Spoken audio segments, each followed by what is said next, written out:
Video like जरूर कर लीजिए और ऐसे वीडियो लगातार फ्री में पाने के लिए चैनल को तुरंत सब्सक्राइब कर लीजिए और बेल आइकन को जरूर टैप कर लीजिए ताकि आगे भी सारे वीडियो आपको मिलते रहे। यूट्यूब में फॉलो करते हैं तो प्लीज ये वाला फ्री टेलीग्राम चैनल जरूर ज्वाइन कर लीजिएगा। सारे नोटिफिकेशन सारे अपडेट यहीं पे आते हैं, ध्यान रखिए। Hello everyone, welcome to R by study for civil services, myself Alka Pandey. तो दोस्तों, हम शुरू करने जा रहे हैं भूगोल की लिस्टिंग और आज का हमारा टॉपिक रहेगा विश्व के प्रमुख उद्योग व केंद्र। ठीक है, विश्व में किस स्थल पर किस देश में कौन सा केंद्र है, उससे संबंधित उद्योग क्या हैं। तो सबसे पहले देखिए, हम देख रहे हैं ब्रिटेन का। तो ब्रिटेन में मैनचेस्टर जो है, यहाँ पे सूती वस्त्र उद्योग हो गया। लिवरपूल में जलपोत निर्माण व तेल शोधन। ब्रेडफोर्ड ऊनी वस्त्र। लंदन जो है वो इंजीनियरिंग व परिवहन। डर्बीशायर जो है वो ऊनी वस्त्र।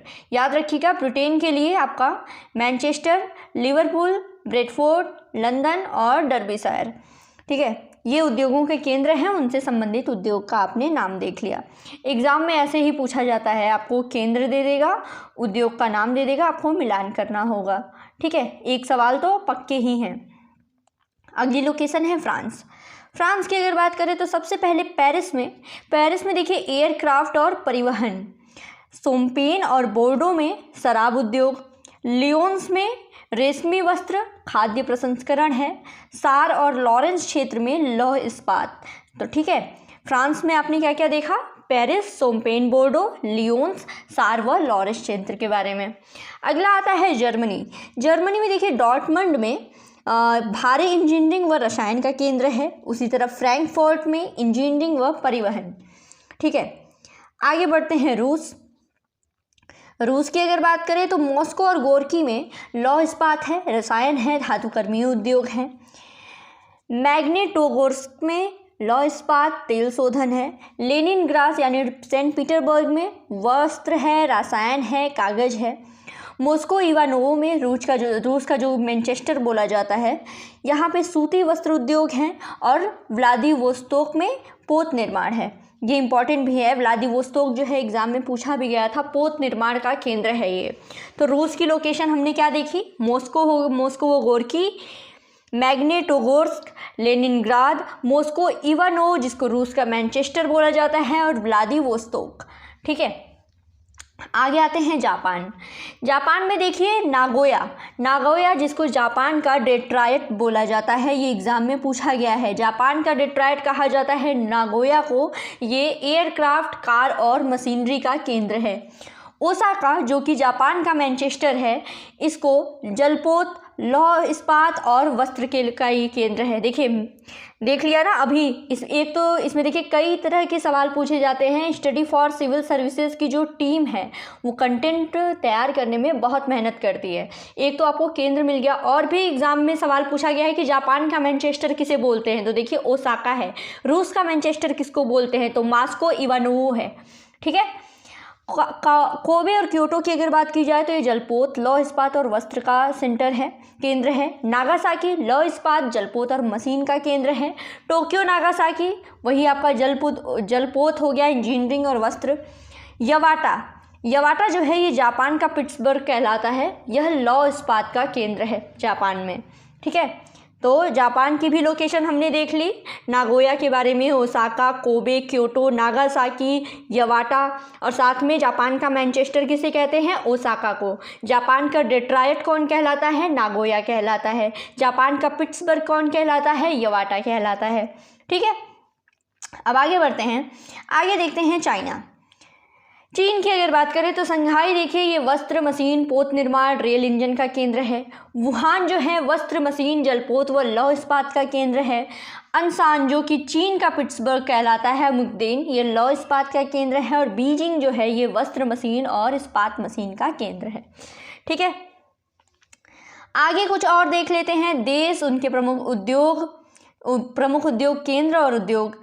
तो इन सारे देशों के अलावा यूक्रेन में जो क्रिवाई रोग रोस्तोगो है, यह लौह इस्पात और भारी मशीनरी का केंद्र है। ठीक है, नीदरलैंड का रॉटरडम एम्स्टर्डम ये मरीन इंजीनियरिंग और जल पोत निर्माण और हीरा पॉलिश के लिए फेमस है, उसका केंद्र है। ठीक है, रॉटरडम एम्स्टर्डम ये नीदरलैंड में है। बेल्जियम का एंटवर्प जो है ये हीरा उद्योग का केंद्र है। डेनमार्क का कोपेनहेगन डेयरी उद्योग का केंद्र है, इंपॉर्टेंट है। डेनमार्क का कोपेनहेगन जो है ये डेयरी उद्योग, ठीक है। इटली के मिलान की बात करें तो ये प्रमुख औद्योगिक क्षेत्र है, रेशमी क्षेत्र।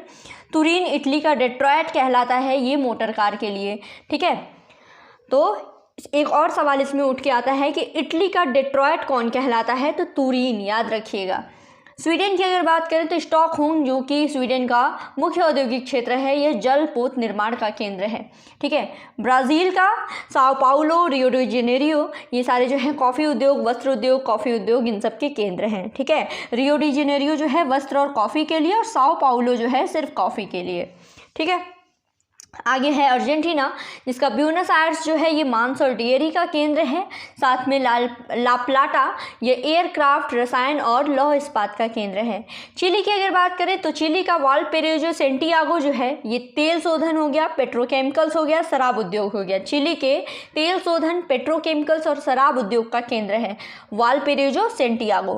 वेनेजुएला का मराकैबो जो है ये तेल शोधन उद्योग में काम का केंद्र है। मोरक्को का कासाब्लांका ये रसायन उद्योग का केंद्र है। और मिस्र का काहिरा और सिकंदरिया ये सूती वस्त्र का केंद्र है, ठीक है। तो जिन देशों में ज़्यादा सेंटर थे उनको भी हमने देख लिया, जैसे आपका यहाँ से ब्रिटेन से शुरू किया था, ब्रिटेन, फ्रांस, जर्मनी, रूस, जापान, चीन, यहाँ पे ज़्यादा केंद्र पाए जाते हैं विभिन्न विभिन्न उद्योगों के लिए। और बाकी ये लिस्टिंग देख ली ये वाली, ठीक है। आगे देखिए आता है संयुक्त राज्य अमेरिका, बहुत ही इम्पॉर्टेंट।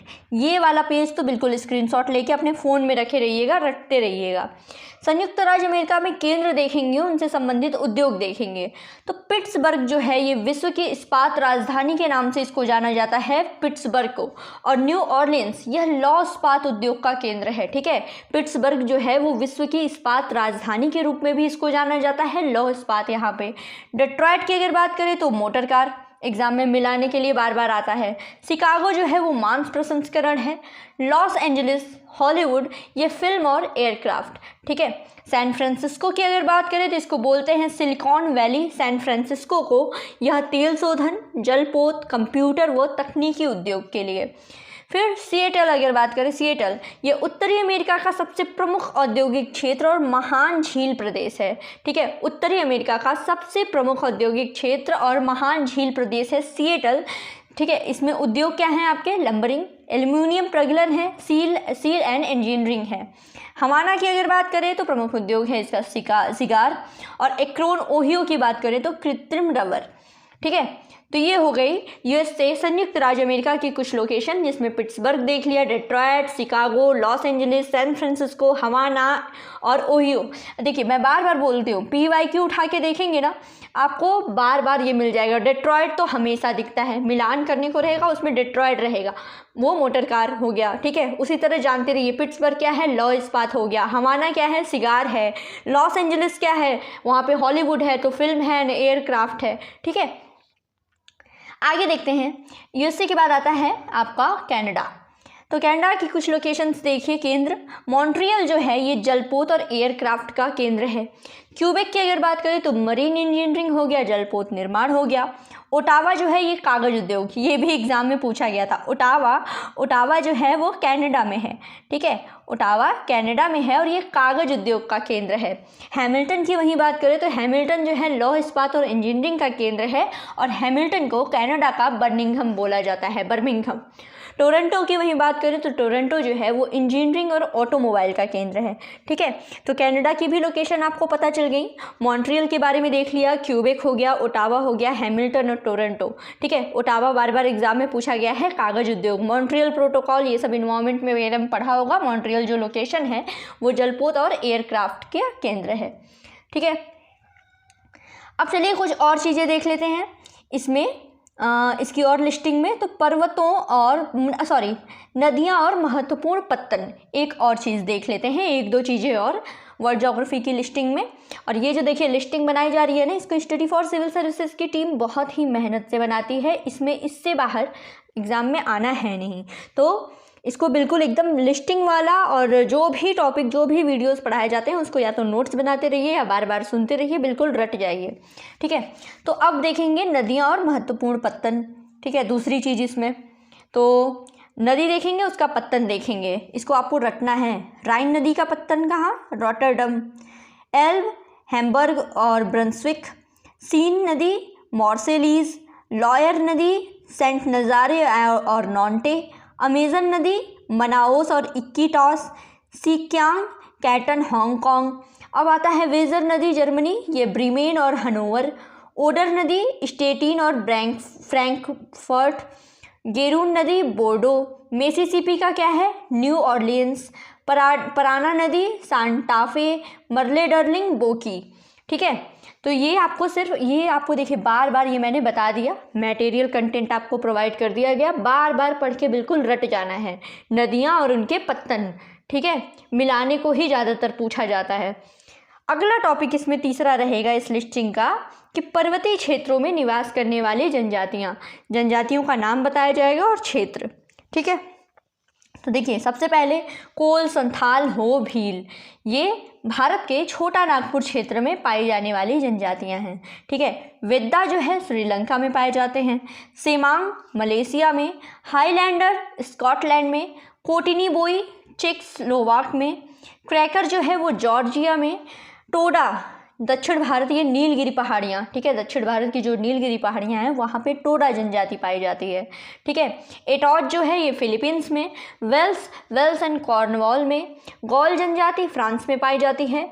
हिलबिली जनजाति ओजार्क और अल्स्पेनियन अपलेसियन में पाई जाती है। ठीक है, सैंड हिलर जो है दक्षिण कैरोलिना में। तो ये हो गया पर्वतीय क्षेत्र में निवास करने वाली जनजातियां। और ये देखिए ये वर्ड के कंटेस्ट में ये लिस्टिंग आपको दी जा रही है। ठीक है, ये जो है ये वर्ड के कंटेस्ट में अभी दी जा रही है, अभी इंडिया के कंटेंट में भी प्रोवाइड की जाएगी और साथ में आपको यूपी के कंटेस्ट में भी प्रोवाइड की जाएगी। तो अभी ये वर्ल्ड ज्योग्राफी के अंडर में है। ठीक है, तो बस अभी इस वीडियो को यहीं पे पॉज करते हैं, नेक्स्ट वीडियो में आगे कंटिन्यू करेंगे। तो बिल्कुल पढ़ते रहिए, अपने एग्ज़ाम की तैयारी करते रहिए। नवंबर बीतने जा रहा है, एग्ज़ाम आ गया है।